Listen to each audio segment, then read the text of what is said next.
Committee आ चुके हैं। एक बार जोरदार तालियों के साथ स्वागत करेंगे।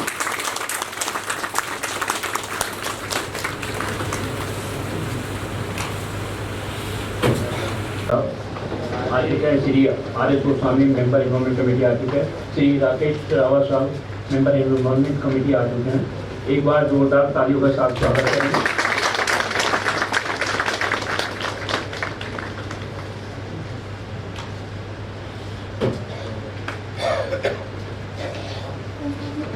Have your seats.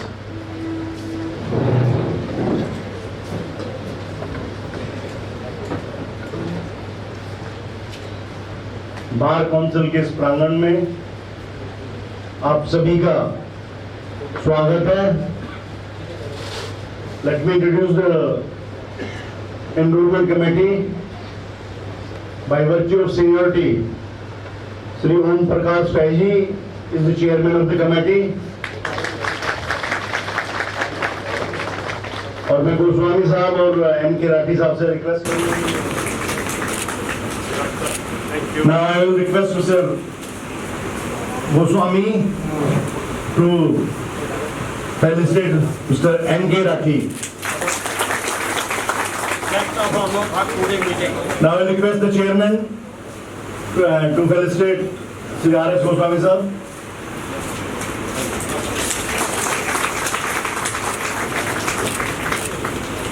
Ji member enrolment committee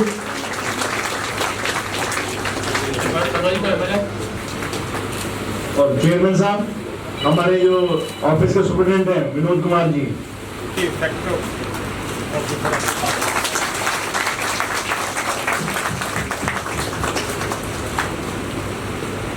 हमारे यहाँ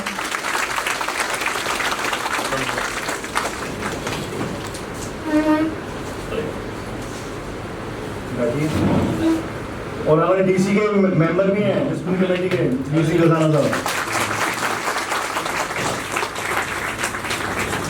छोटे भाई यानी effective leader of the bar. तो पिछले 56 साल से फैजी साहब इस प्रोफेशन में हैं, अपनी सेवाएं दे रहे हैं। श्री R.S. गोस्वामी जी इनका 38 ईयर्स का एक्सपीरियंस है। 1987 से बाहर की सेवा कर रहे हैं। मथुरा से आए थे और इन्होंने यहाँ पे जो अचीव किया है, आप लोग मैं चाहूंगा जोरदार तालियों से स्वागत करें। गोस्वामी साहब ने पूरी दिल्ली में 50,000 तालाब कराए हुए हैं, तो इनकी अचीवमेंट है। In other way is family law expert. Rathi साहब हमारे कड़कड़ुआ में प्रैक्टिस करते हैं and since last more than 28 years in practice. Myself Rakesh Sherawat, मैं पिछले 35 साल से प्रैक्टिस में हूँ। और कर्नल अरुण शर्मा जो कि इस बार काउंसिल के सेक्रेटरी हैं, मैं गोस्वामी जी को उनका स्वागत किया जाए। और चेयरमैन साहब हमारे जो ऑफिस के सुपरिटेंडेंट हैं विनोद कुमार जी, आप आज उनका भी स्वागत किया जाए क्योंकि स्टाफ बहुत मेहनत करता है इस एनरोलमेंट कमेटी के लिए।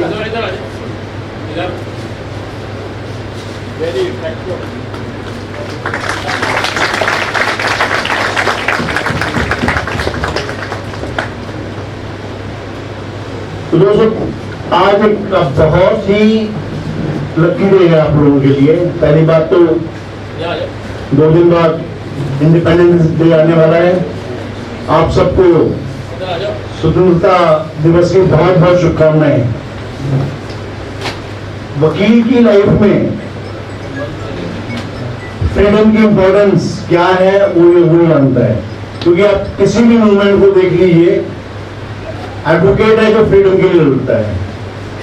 सिटीजन के लिए हमारा पूरा लीगल फेडरेलिटी ऑल ओवर इंडिया, हमेशा जहां भी कोई फंडामेंटल राइट ब्रीच होता है, और सबसे इंपॉर्टेंट राइट जो हमें मिला हुआ है फ्रीडम का, कॉन्स्टिट्यूशन में जो मेंशन है उसको हम सब एंजॉय करते हैं। और ये हमें बड़ी संघर्ष से आजादी की लड़ाई जो हमारे सेनानियों ने लड़ी, आप सबको पता है इसके बारे में, उसमें वकीलों का बहुत बड़ा योगदान रहा है।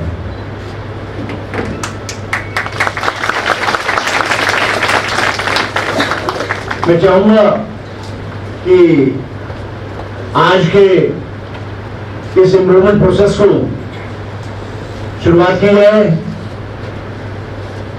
2 तरीके हैं हमारे पास एनरोलमेंट करने के लिए। एक तो सुप्रीम कोर्ट की जजमेंट के अनुसार we have to take interview for every applicant whosoever is present here। आज मेरे हिसाब से मोर देन 350 एडवोकेट्स यहाँ पे प्रेजेंट हैं जो एप्लीकेंट्स हैं। अगर एक का भी हमने 5 से 7 मिनट लगाया तो कितने घंटे लग जाएंगे? More than 12 hours. तो इस समय 5 मिनट की प्रक्रिया है। तो ये आप चाहेंगे कि ये ऐसा हो? नहीं चाहेंगे। सुप्रीम कोर्ट की जजमेंट है। नहीं लाएंगे आप तो नहीं लाए तो बात कौन सी भी देने वाली नहीं है। पर क्योंकि ये बहुत ज्यादा हार्ड हो जाएगा आप लोगों के लिए, हमने इसे एक वे आउट निकाला है कि किसी का नुकसान भी ना हो, सुप्रीम कोर्ट का जो जजमेंट है उसका पालन भी हो जाए। तो हमने डिसाइड किया है कि जो हमारा एक्सपीरियंस है बाहर में, पैसा साहब का पिछले 56 साल का, 38 साल का, गोस्वामी जी का 35 साल का, मेरा लाठी साहब का 28 साल का। तो हमने इस जो प्रोफेशन में जो निचोड़ हमारे पास है, हम आपको 2-2.5 घंटे में बताना चाहेंगे। पीछे देव सिंह कसाना जी हैं, पूर्व सेक्रेटरी। मैं चाहूंगा आप आए आगे। साकिब बार एसोसिएशन के सेक्रेटरी रहे हैं और यहाँ पे आए हुए हैं। आज कैसे? हाँ आ जाओ 2 मिनट आओ, ऊपर आओ। बाहर के लीडर हो, आपका सम्मान है हमारे यहाँ।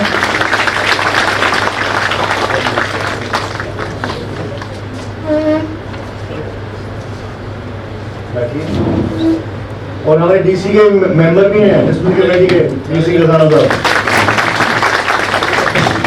तो मैं बता रहा था कि हम 2-2.5 घंटे में हम 10-15 मिनट में आप लोगों को ये बताना चाहेंगे इस प्रोफेशन में कैसे शुरुआत की जाए, किस प्रकार कठिनाइयां आएंगी, उनको कैसे दूर करना है।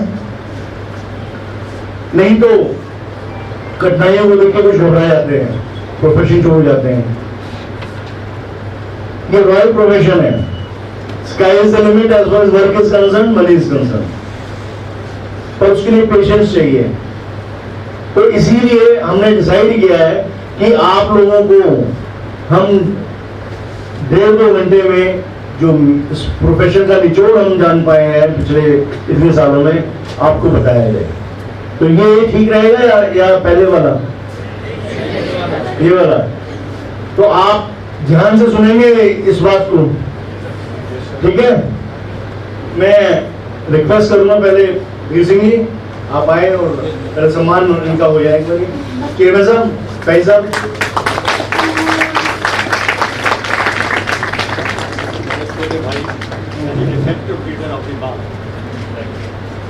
मैं चाहूंगा वीर सिंह जी 2 शब्द आप आगे बोल के जाए। धन्यवाद भाई साहब। डायस पर बैठे मेरे सीनियर, जब मैंने 93 में ज्वाइन किया था तो ओपी बैठी सर का चैम्बर और मेरे सर का चैम्बर बहुत नज़दीक था। मैंने इनसे बहुत कुछ सीखा है। गोस्वामी सर, राकेश सहरावत जी और मेरा 85 से, आप लोगों को तो डेट ऑफ बर्थ भी नहीं होगी, 85 से मैं इनका स्कूल में जूनियर रहा हूँ और law college M university Rohtak से भी मैं इनका जूनियर ही था। और जब मेरा रजिस्ट्रेशन हुआ तो हमारे बाबूजी BS सहरावत साहब चेयरमैन हुआ करते थे बार काउंसिल के, जो इनके पिताजी थे और बहुत ही मजबूत थे। तो हमने उनसे बहुत कुछ सीखा। जैसे आज आपको सीखने का मौका मिल रहा है, शायद हमें उस टाइम ऐसे तो नहीं सीखने का मौका मिलता था। और बस मैं इतना ही कहना चाहूँगा कि इस प्रोफेशन में मेहनत मेहनत और मेहनत, किस्मत में भी मेहनत ही लिखी है। तो मेहनत करेंगे तो आप भी उस ऊंचाई पर पहुंच सकते हैं जिस ऊंचाई पर आप सोचकर आए हैं। और मेहनत और ईमानदारी ये बहुत जरूरी है। धन्यवाद। जय हिंद, जय भारत।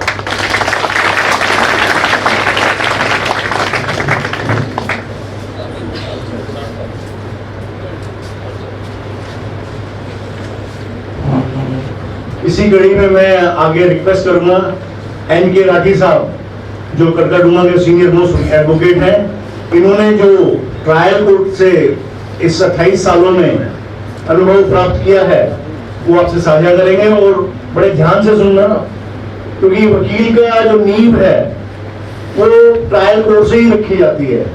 तो ट्रायल कोर्ट में अपने आप को मजबूत कर गया तो सुप्रीम कोर्ट तक जाता है। तो राठी साहब, प्लीज वेलकम।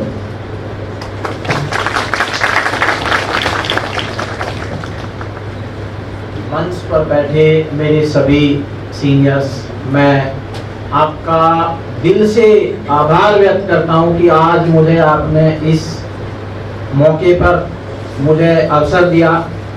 और साथियों, मेरे सामने जो आप बैठे हैं, मुझे जैसे बड़े भाई साहब राकेश सहरावत जी ने बताया, मैं 97 से इस प्रोफेशन में हूँ।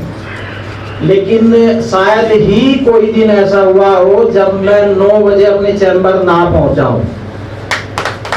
और बारिश हो, तूफान हो, चाहे कोई किसी परिवार में फंक्शन हो, चाहे कुछ हो, और ये कमिटमेंट जो सीखेगा, अपने सीनियर से सीखेगा, समय के साथ सीखेगा, वो शायद ऐसी ऊंचाई पर जाएगा जो आप कल्पना करते हैं।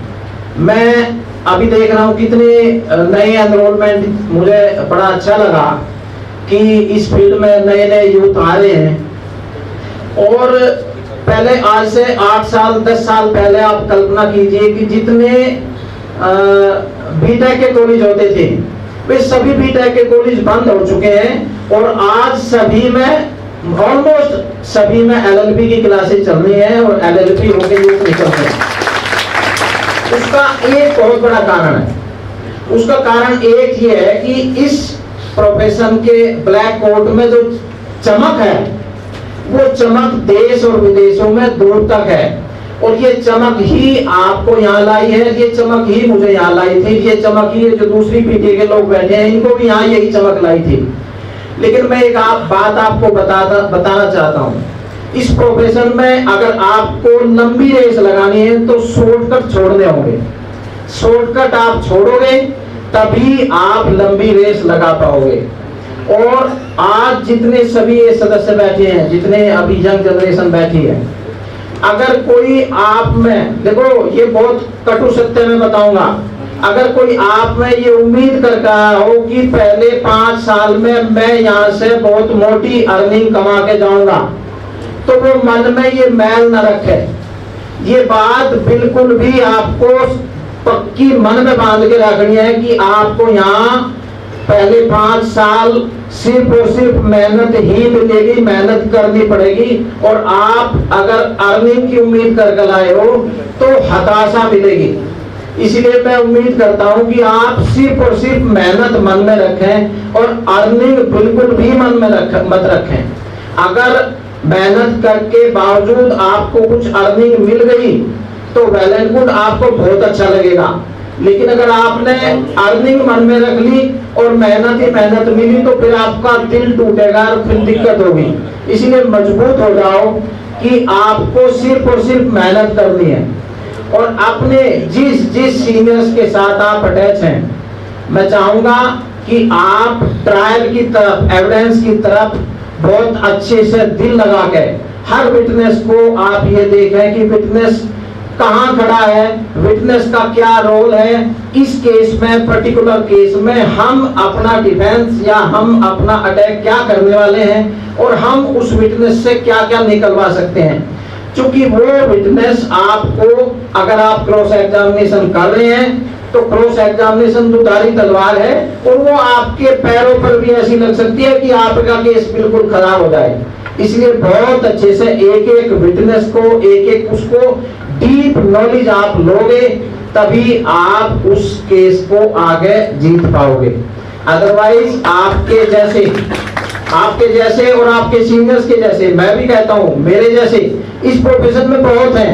और क्लाइंट, एक बात समझ लो, अभी यहाँ आप इस प्रोफेशन से जुड़ने वाले हैं, दिल्ली का खासकर क्लाइंट इतना पढ़ा लिखा, इतना समझदार और इतना एक्टिव है कि वो आज आपसे पहले पिछले डेट की ऑर्डर शीट आपके फोन पे भेज देगा कि पिछली डेट पे क्या हुआ था, और ये बता देगा कि वकील साहब आपने कहा था कि मैं तो पहुंच जाऊंगा, आप पहुंचे नहीं, ऑर्डर शीट में रिफ्लेक्ट हो रहा कि आप पहुंचे नहीं, मेरा केस तो खराब हो जाएगा।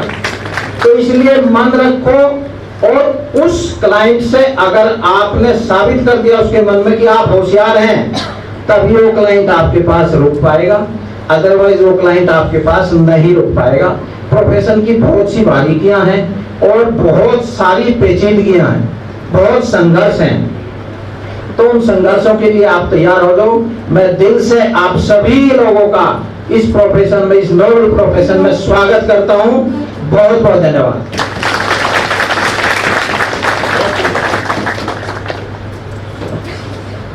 राठी साहब ने आपको कुछ प्रोफेशन की बारीकियां बताई। अब इसी सिलसिले में मैं कमेटी के चेयरमैन श्री ओपी फैजी साहब से रिक्वेस्ट करूंगा कि आज उपस्थित जो लॉ ग्रेजुएट हैं उनको वो अपना 55 साल का एक्सपीरियंस बताएं।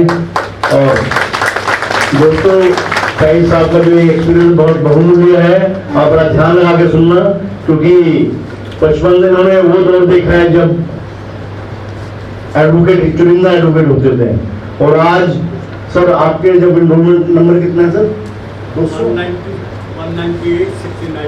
198, तो पूरे साल में 200 एडवोकेट के आसपास होते थे, और आज 15,000 एडवोकेट है। तो फैजी साहब ने उस दौर से यहाँ तक का सफर तय किया है। फैजी साहब please welcome. Thank you Rakesh Rawat ji.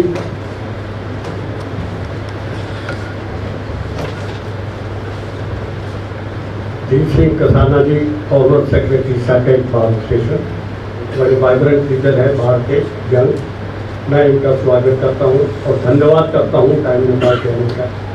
Accordingly mister M के राठी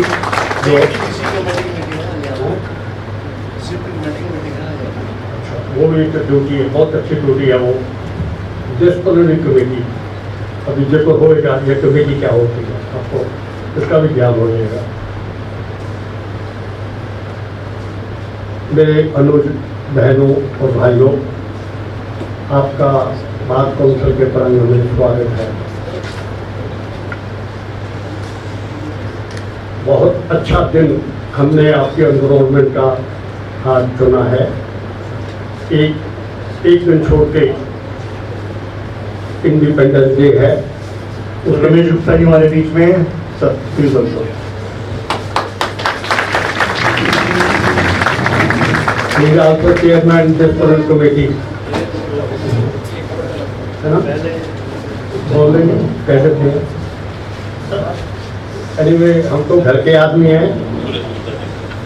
सुरेश गुप्ता जी उनके भाई हैं। सुरेश गुप्ता जी का मैं इंट्रोडक्शन करता हूँ।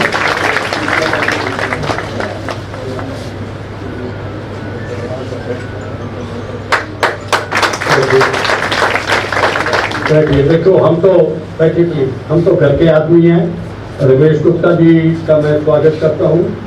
रमेश गुप्ता जी के यार मीटिंग होने का भाई रमेश गुप्ता जी प्लीज। रमेश गुप्ता जी के छोटे भाई सुरेश गुप्ता जी नामी चार्टर अकाउंटेंट है, मैं उनका भी स्वागत करता हूँ। देखिए हम तो नॉन के मेंबर हैं, घर के काम है, ये बड़ा अपना समय निकाल के आए हैं। रमेश गुप्ता जी कभी कभी उनको समय मिलता है, तो मैं ये सोचता हूँ कि हमारे से पहले श्री रमेश गुप्ता जी आपका मार्गदर्शन करें, क्योंकि इनका एक शब्द मोतियों हीरो जैसा है। कभी कभी हमें समय मिलता है तो हम रमेश जी से प्रमुख होते हैं और उनको रमेश गुप्ता जी ये 3 बार बार काउंसिल के चेयरमैन रहे हैं। चेयरमैन 1,90,000 वकीलों का मुखिया होता है, और ये 3 बार चेयरमैन है बार काउंसिल के, सीनियर डेजिग्नेटेड एडवोकेट है। Thank you very much.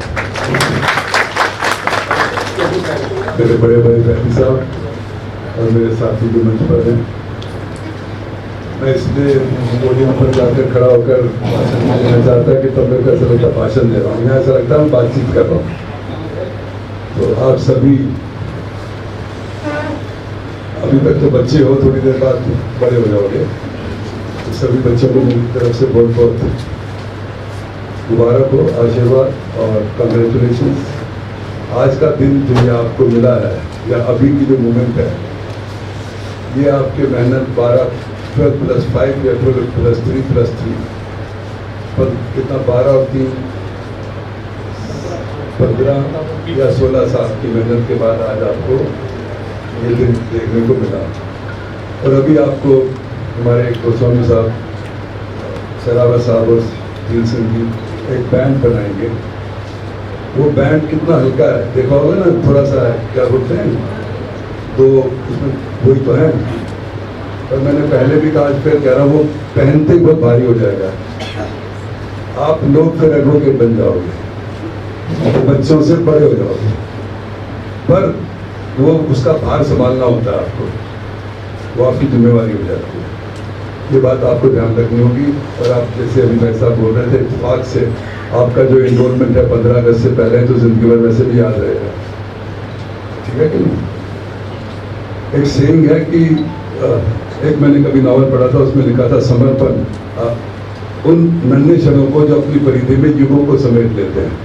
तो आपके लिए वो नन्हा क्षण जो अभी आज है, वो पूरी आपकी अभी तक की इतिहास का सबसे बड़ा दिन है। ये बात आपको याद रखना। जब ये याद रखोगे तो 2-3 बातें और याद रखनी है। क्या याद रखनी है? मेरा जो हमेशा मानना है कि अच्छा वकील तो सभी बनना चाहोगे अगर वकालत करोगे तो। वकालत नहीं करोगे तो कहीं कॉर्पोरेट में जाओगे या कहीं सर्विस में भी चले जाओगे, कहीं पर भी जाओ, आप रहोगे तो लॉयर ही, ठीक है कि नहीं। तो लॉयर अच्छा बनने के लिए सबसे ज्यादा क्या जरूरत है होगी या है, मैं आपसे पूछूंगा नहीं, मैं आपसे शेयर करूंगा मुझे जो लगता है। मेरे को 50 साल से ज्यादा हो गए वकालत में, फैजी साहब तो उससे भी ज्यादा वकालत कर चुके। कोई छोटा पीरियड भी होता जब पीछे मुड़कर देखते हैं। तो सबसे ज्यादा जरूरी और जो बात आज की बात याद रखोगे वो क्या है? सबसे ज्यादा जरूरी मैं समझता हूँ अच्छा इंसान बनना। अगर आप अच्छे इंसान बन गए तो आप अच्छे वकील भी बनोगे, या कहीं जाओगे तो अच्छा काम भी करोगे। और अच्छा इंसान बनने से तो आसान कोई काम नहीं है। क्या क्या चीजें जरूरी है अच्छा इंसान बनने के? अच्छी आदतें डालो। अच्छी आदतें तो सभी को पता है, बचपन से सिखाते हैं हमारे माँ बाप, हमारे पड़ोसी, हमारे बड़े भाई बहन। अच्छी आदतें डालना तो उससे आसान कोई काम है या नहीं है? पर हम भूल जाते हैं। घर में अपनी माँ को भी डांट देते हैं क्योंकि ज्यादा पैम्पर्ड हो। क्या कभी हम मेरे को नहीं समझ, अपने पिताजी से भी गुस्सा कर देते। ये अच्छी आदत तो नहीं है ना। अच्छी आदत में आता है कि उनकी इज्जत करना। आज के दिन आपसे ज्यादा खुश आपके माँ बाप होंगे, आपसे ज्यादा खुश आपके बड़े भाई बहन होंगे जिन्होंने आपको मदद की। तो उनके लिए भी आज बहुत बड़ा दिन है। तो जाकर सबसे पहले क्या काम करोगे? उनसे आशीर्वाद लो। दादा दादी और नाना नानी उनसे आशीर्वाद।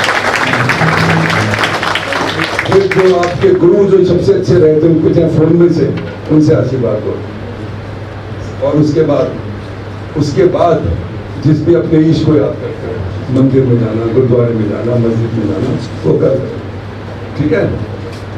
ये जीवन में आपको अच्छा इंसान बनाएंगे। मैं आज ज़्यादा नहीं बोलूँगा क्योंकि मैं आज इंक्लूडर हो गया। मैं ऊपर एक डीसी की मीटिंग में आया था, पर अच्छा हुआ कि मैं आपसे 5 मिनट बात कर रहा हूँ। और बच्चों, हमारा सफ़र आसान भी और मुश्किल भी बहुत है। अब हम ये कुछ भी गैजेट जो खरीदते हैं, अब ये फ़ोन है, कोई 20,000 का आता है, कोई 30,000 का, कोई 50,000 का, 1 लाख का। काम तो सारे एक से ही करते हैं, उसमें भी हम बात करते हैं, सुनते हैं सब कुछ। पर क्यों फ़र्क है? या तो उसकी गुडविल में फ़र्क है। आज रमेश गुप्ता ज़्यादा फीस ले रहा है, चाहे मेहनत करे ना करे, गुडविल बन गई।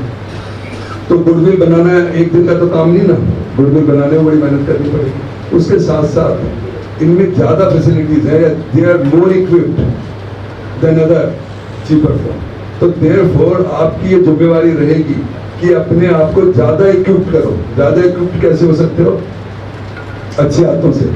ज़्यादा इक्विप्ड हो सकते हो अपनी सेहत अच्छी रखकर, और सबसे बड़ी बात यह है कि अपनी इंफॉर्मेशन फीड करके अपने आप तक जितनी ज़्यादा आप इंफॉर्मेशन रिसीव करोगे, स्टोर करोगे, उतने ज़्यादा आप बेटर बनोगे। इंफॉर्मेशन के बाद आती है नॉलेज, फिर उस इंफॉर्मेशन से नॉलेज में कन्वर्ट करोगे, उसको स्टोर करोगे अपने आप में। वो पढ़ने से आएगी या देखने समझने से आएगी। कान, आँख, नाक, लाल, तीनों चीज़ें खुली रखनी होती हैं। और सोसाइटी में इंटरेक्ट करना जरूरी है। आपको समझना पड़ेगा सोसाइटी में, उससे इंफॉर्मेशन लोगे, उससे नॉलेज लोगे और अपने आप को जितना ज़्यादा पढ़ोगे, जितना ज़्यादा मेहनत करोगे, उतने ज़्यादा आपको अपनी पर्सनैलिटी डेवलप होगी, अच्छा बनोगे। मैं कोई कानून की बात भी नहीं कर रहा, फैजी साहब आपको बताएंगे वकील बन के क्या जिम्मेवारी है, पर कॉन्स्टिट्यूशन में एक आर्टिकल है, शायद 22 या कौन सा, every person in the country has the right to choose lawyer of his choice. वहां पर डॉक्टर ऑफ द चॉइस नहीं बोला, या सीए ऑफ द चॉइस नहीं बोला, या आर्किटेक्ट नहीं बोला, लॉयर बोला। तो लॉयर को कॉन्स्टिट्यूशन ने भी रिकॉग्नाइज किया। तो हमारी कितनी बड़ी जिम्मेवारी है जब लोग हमसे उम्मीद करते हैं। पर अगर हमारे को अपने में इंफॉर्मेशन ही नहीं है, लेटेस्ट लॉ का नहीं पता, कुछ नहीं पता, तो कैसे करेंगे। तो मैं इतना ही एडवाइस करूंगा कि अपने आप में अच्छी आदतें डालो, पढ़ने की आदत डालो। पढ़ना ये नहीं सबकी 50 साल बाद भी कोई फाइल आती है तो पढ़ते हैं ना, केस भी पढ़ते हैं। पढ़ने का मतलब ये है कि इंफॉर्मेशन, अपनी इंडियन हिस्ट्री पढ़ो। मुझे दुख होता है, मैं बार बार कहता भी हूँ, अगर मैं बच्चों से, लॉ ग्रेजुएट से कुछ छोटी सी भी हिस्ट्री के बारे में पूछता हूँ, उसको तो पता होता है।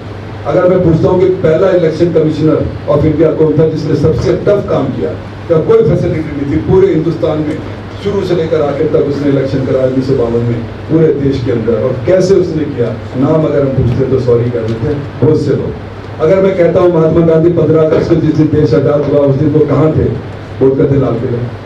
हमें नहीं पता तो शर्म की बात है हमारे लिए। तो एज अ लॉयर ये हमारी ड्यूटी है कि हम अपने इंडियन हिस्ट्री को पढ़ें, कम से कम 1930 से लेकर 1955-60 तक तो पढ़ें। आज के दिन जो मर्जी जिसको मर्जी क्रिटिसाइज कर देता, हम कैसे कहेंगे वो ठीक है गलत है, जब तक हम पढ़ेंगे नहीं, हमें पता ही नहीं होगा।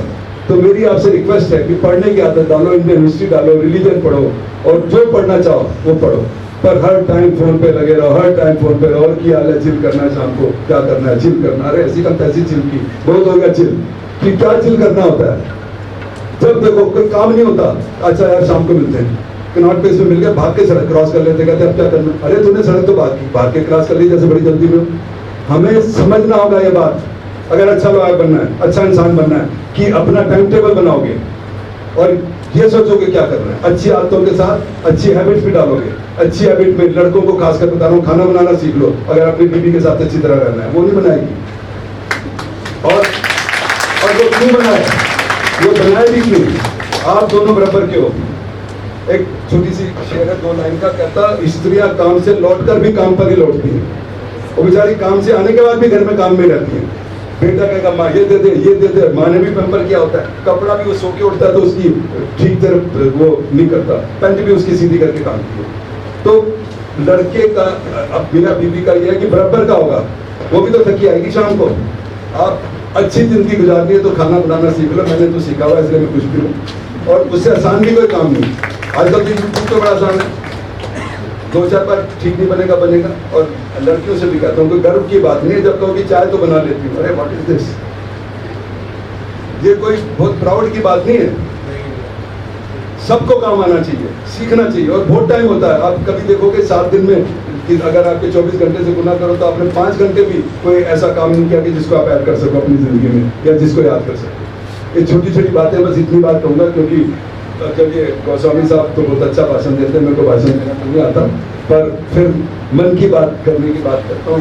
सभी को फिर एक बार मुबारक, आपके माँ बाप को मेरी तरफ से, हमारी तरफ से बहुत बहुत शुभकामनाएं। मैं उम्मीद करता हूँ कि आज का दिन याद होगे और अच्छे इंसान बनोगे, अच्छे वकील बनोगे।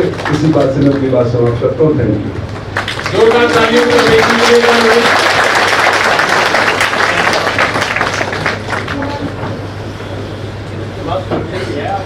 आज थोड़ी करने के बाद जब आप आए तो फंक्शन थैंक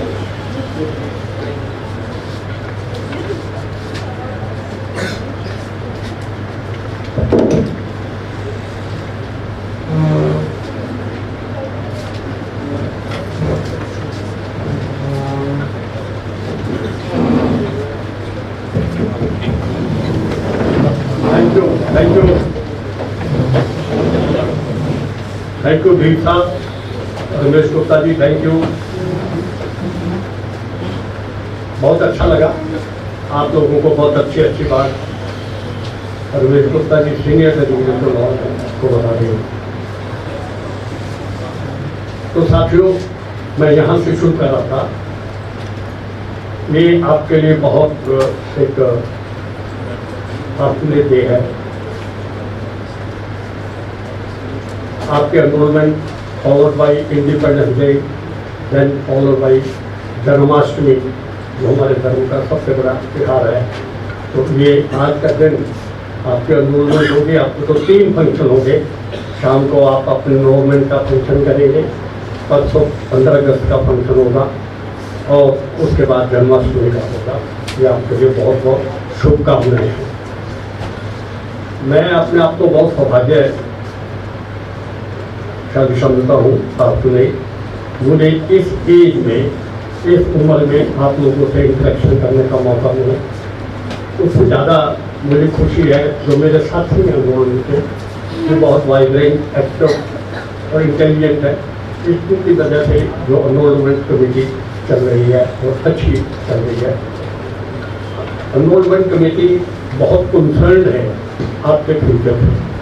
नॉट ओनली आपका जो आज एनरोलमेंट का, उनका जितने भी ग्रेजुएट जब भी ला के डिग्री उनको मिल जाती है और हमें इंफॉर्मेशन हो जाती है कि इतने स्टूडेंट को 200-300 को एक बैच तैयार हो गया, तो हम एक दिन भी वेस्ट नहीं करते। शायद हो सकता है जो आप लोगों की एनरोलमेंट हो रही है, इन्होंने फॉर्म मेरा कल जमा कराया होगा, ऐसा है ना? फॉर्म कल जमा कराया और आज आपकी एनरोलमेंट हो रही है। ये आपके लिए बहुत बड़ी बात है। अभी मैं कई सालों की बता रहे थे, मेरी 69 में एनरोलमेंट हुई। 69 में मेरा पीक महीना सितंबर में 198 एनरोलमेंट नंबर है। तक साल में 200-300 होगी। आज देखिए एक दिन में अभी पता लगा कि 470 की आज एनरोलमेंट होगी एक दिन में। और 24 दिसंबर 2024 को हमने 15,000 पूरे एनरोलमेंट पूरे कर लिए थे एक साल में। 15,000 कितनी बड़ी अचीवमेंट है।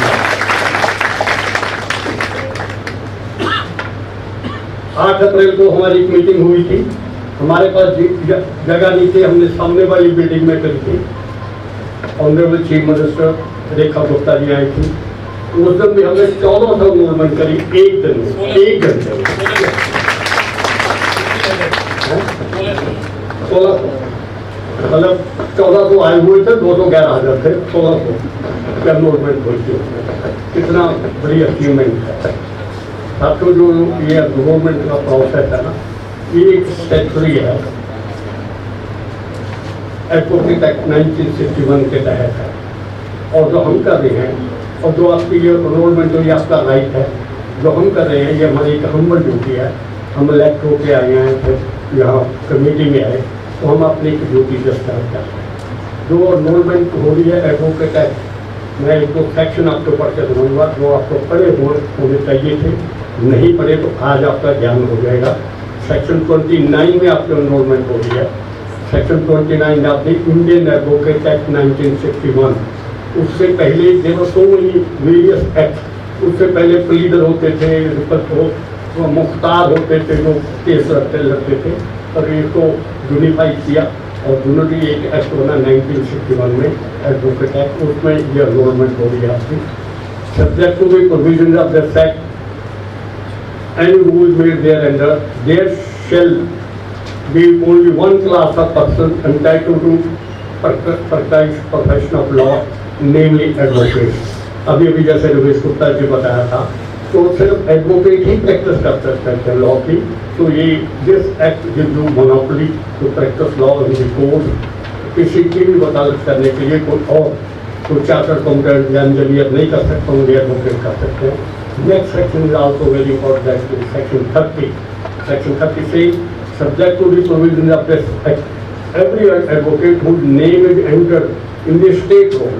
अभी हमारा स्टेट रोल है, जो आपकी एनरोलमेंट आज होने के बाद आपका नाम उस रोल में एंटर हो जाएगा। आज तक 1,98,000 या 99,000 लोग एडवोकेट उसमें एंटर हो चुके हैं। तो you would be in that roll, तो आपकी भी गिनती वहाँ हो जाएगी। State roll shall be entitled as a right to practise throughout the territory in all courts, including the Supreme Court. This act gives you right to practice anywhere in India. Very important, including Supreme Court of India. जो मैं कहना चाहता हूँ कि आज आपकी enrolment हुई है, हो जाएगी शाम तक, तो आप सुबह 9:30 बजे supreme court gate number T से एंटर करके चीफ जस्टिस कोर्ट में एंटर करके वकालत कर सकते हैं। ये राइट प्रिविलेज आपको मिल रहा है because you are being enrolled by the Bar Council of Delhi here this evening. ये आपको राइट मिलेगा। कुछ और केसेस होते तो आप ये राइट नहीं मिलेगा। ये आपको प्रिविलेज है। ये आपके कल का फॉर्म जमा हुआ, आज आपकी एनरोलमेंट हो रही है। दूसरा, ये एनरोलमेंट आपको राइट दे रहा है through out the territory of Delhi आप वकालत कर सकते हैं, और आप ही वकालत करते हैं। Nobody else can use this factor. और साथियों, इस सेक्शन के साथ साथ सेक्शन 35 है। Section 35 say that if the bar council of Delhi receives any complaint or comes to know otherwise that the lawyer of the enter in the state role commits professional or otherwise misconduct, they are liable to be punished. Or punishment is suspension of license and withdrawal of license, cancellation of license. उसके लिए भी आपको अपना सही करना पड़ेगा। You are to adhere to the rules and regulations of the act. साथियों, जो बार काउंसिल ऑफ दिल्ली है, ये एक स्टैट्यूटरी बॉडी है और एक ऑटोनॉमस बॉडी है। Autonomous body means Indian advocate के तहत हमारे अपने रूल्स हैं, अपनी अदालत है, उसमें जो मिसकंडक्ट करता है उसके ट्रायल होता है। अपने ही राइट्स में सजा देने के, लाइसेंस कैंसिल करने के, रोक करने के, और उसी में सेक्शन है अपील करने का। सेक्शन उसी में है बार काउंसिल ऑफ इंडिया की रेगुलेटरी बॉडी का, और रेगुलेटरी बॉडी भी हमारे रूल को हमारे लिए सेक्शन 49 में रूल बनते हैं, उसको आप लोगों ने अडेयर करना होता है। साथियों, जब ये एक बात मैं आपको बड़ी और दिलचस्प बताना चाहता हूँ। पहले ये बताइए, आपको एडवोकेट रिकॉर्ड पता है क्या होता है? What is advocate record? अपनी ट्रेनिंग में आपको कभी पता चला who is advocate record? No. There is one class advocate जो सिर्फ सुप्रीम कोर्ट में ही केस फाइल कर सकते हैं, और उन्हीं को ही रिजॉइंडर मिलता है, उन्हीं को रिटन स्टेट मिलती है। सुप्रीम कोर्ट में एडवोकेट का क्लास होती है। Do you know what is the court of record? Court of record क्या है? You don't know. आर्टिकल 215 में high court of Delhi, high court, any high court, up state high court is the advocate record. कोई भी application, वो application चाहे 1950 में दाखिल हुई हो, 1955 में दाखिल हो, उसकी कॉपी, सर्टिफिकेट कॉपी, वो रिकॉर्ड आपको हमेशा अवेलेबल होगा। That is the court of record, article 215।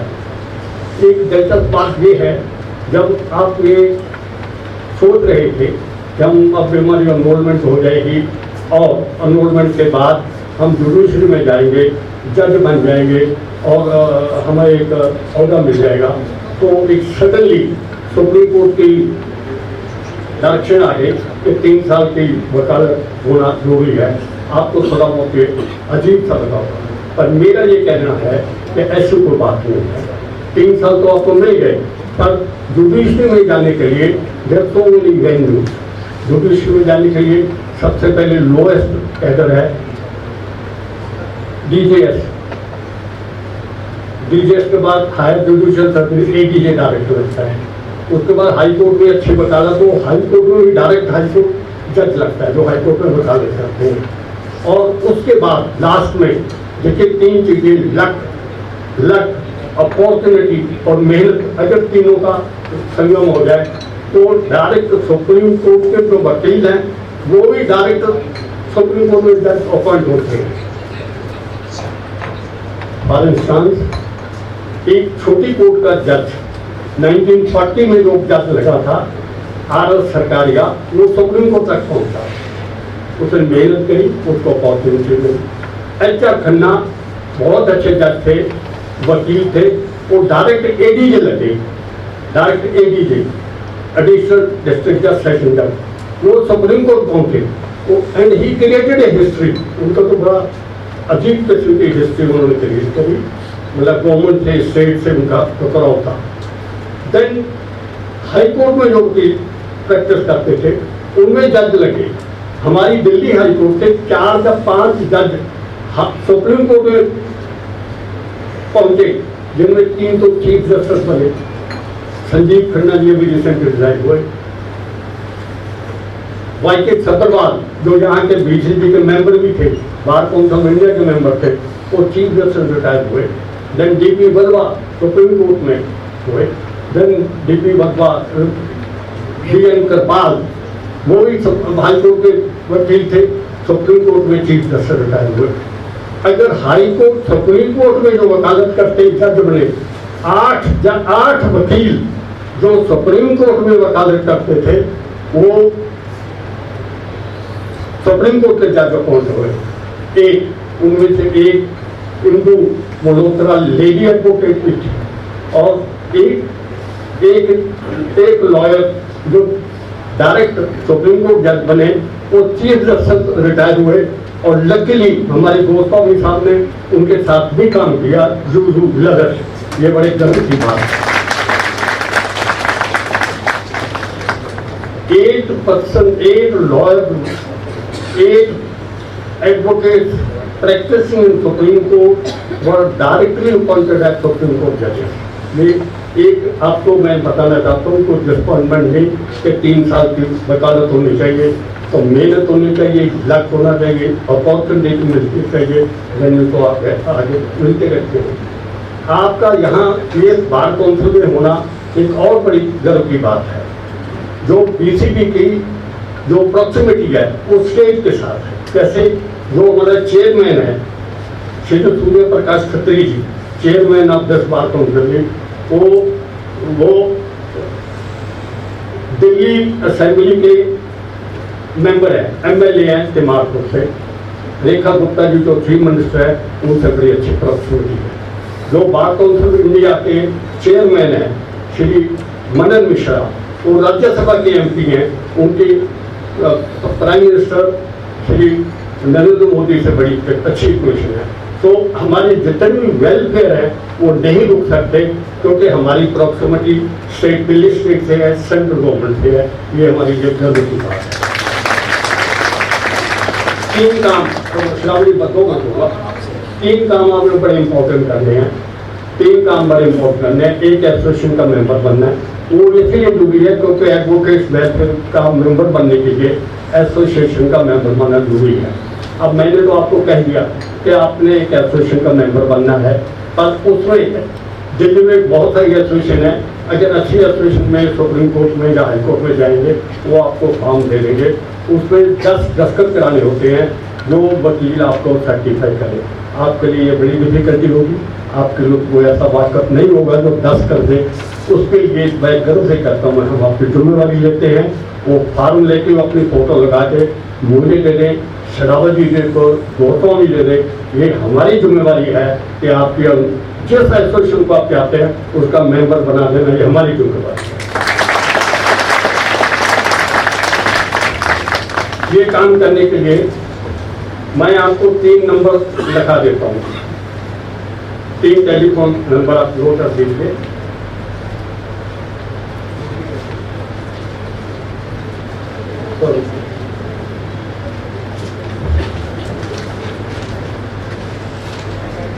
Goswami का अपना नंबर आप बोल देंगे? एक मैं बोल रहा हूँ, श्री RS गोस्वामी, आप नोट कर लें, ये नहीं कि आपने बस सुन लिया, नोट कर लें। श्री RS गोस्वामी जी आपके सामने बैठे हैं, इनका नंबर है 9811 75951। ये साकेत में, ये रोहिणी में होते हैं, 30 जारी में होते हैं। इनका बेटा हाई कोर्ट में अवेलेबल होता है। आप किसी भी समय फॉर्म लेके आप उसको बता दें, आपके मेंबरशिप हो जाएगी। 127 number chamber Delhi high court में, फर्स्ट फ्लोर पे, ओल्ड ब्लॉक में। देन श्री राकेश राव जी का नंबर है, मैं बोल देता हूँ प्लीज, मेरी ड्यूटी है, 8178983981। प्लीज लिख लिया, रिपीट कर रहा हूँ, 8178983981। ये आपको बहुत दूरी है का नंबर। 10 हो गए ना, 10 बजे हो गए ना, अच्छा स्लो बोलूँ। एक बार गोस्वामी जी का नंबर बोलो, 98111759, अच्छा सॉरी बात, 9811175951। अब आ गया आपके स्टार, जो आपका स्टार है, ओपी फैजी। मेरा नंबर है, मेरा पूरा नाम है ओम प्रकाश फैजी। 98188771। मेरा दिल्ली हाई कोर्ट को चैम्बर 175 है और बंद रहता है, मैं सारा दिन कंटिन्यू बैठा रहता हूँ। तो दिल्ली हाई कोर्ट के कैफेटेरिया में आप किसी भी समय आके ये टेलीफोन करके मुझे मिल सकते हैं। मैं फिर कहता हूँ, आपकी मेंबरशिप किसी भी एसोसिएशन की मेरी तीनों की जिम्मेवारी है। आपके एनरोलमेंट के बाद आपने एक काम फिल आउट करना है, एक वेरिफिकेशन नोटिफिकेशन है, वो आपने करनी है। उसकी लास्ट डेट 8 अक्टूबर है। उसका ट्विन एडवांटेज है, एक जो वो नहीं करेगा वो प्रैक्टिस नहीं कर सकेगा।